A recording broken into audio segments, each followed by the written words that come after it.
Hello there, I'm Ann Michaels, founder and executive director of Green Pastures Living, where I have been working to provide independent senior living in small town rural Wisconsin for almost 7 years now. So I'm going to try to sum up all that research in a couple minutes for you, but just appreciate your time and consideration to what I have to offer as I advocate for finding innovative ways for seniors to remain living and be rooted in their community.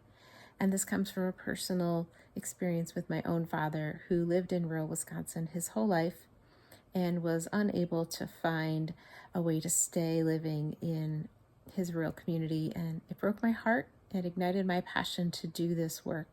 So I just appreciate your time as we work together to find ways for our aging population in Wisconsin, where we have older population as well as older home stock in our rural areas, and this problem is not going away anytime soon.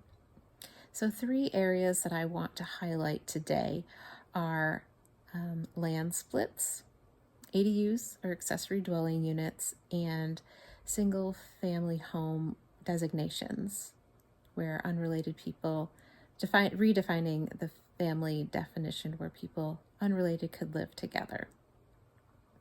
I live in the village of Oregon, and just outside of our village was a property 20 acres. A homeowner approached the zoning director with the possibility of wanting to just build a house on their 20 acres so that their daughter could live nearby. And they were out of house splits, and the current town of Oregon wouldn't allow what they wanted for having even just an accessory dwelling unit. It had to be attached, and that didn't work, which made them put the property for sale, but was unsuccessful in selling it for over a year. And they're just one example of how we could work to figure out how to keep this longtime resident living in and aging in place in their community where they're supported by their family and others. And so while you're considering maybe comprehensive rewrite or even just updating some zoning, there's ways where we can think about how we can do this differently than suburban areas. And some examples where they have done it differently is to our neighbors east and west. In the Michigan area, I have found that Presbyterian Village has taken some vacant land in their Presbyterian churches in the rural northern Michigan area and have put some senior housing in the vacant areas. And that inspired us to look into the opportunity where we could build a small cluster of duplexes that's accessible in order to have independent living homes, duplexes for seniors in smaller towns and communities, as well as those rural church properties that are even vacant or looking to partner and be that community of support in their church building. So those are some examples.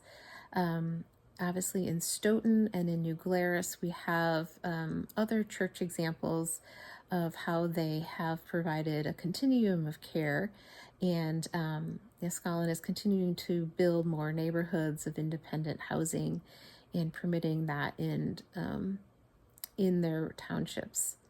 And so it's happening, and it has happened before. Another example here in the village of Oregon was about 25 years ago. They built a cooperative housing community for seniors, and it is, again, duplexes. And at first they were very hesitant to approve it, but now it is widely accepted, and over 100 people are on their waiting list because it's one of the few middle-income housing options for people who don't qualify for low-income housing but can't afford the higher income. That's really the only thing available in the village of Oregon right now.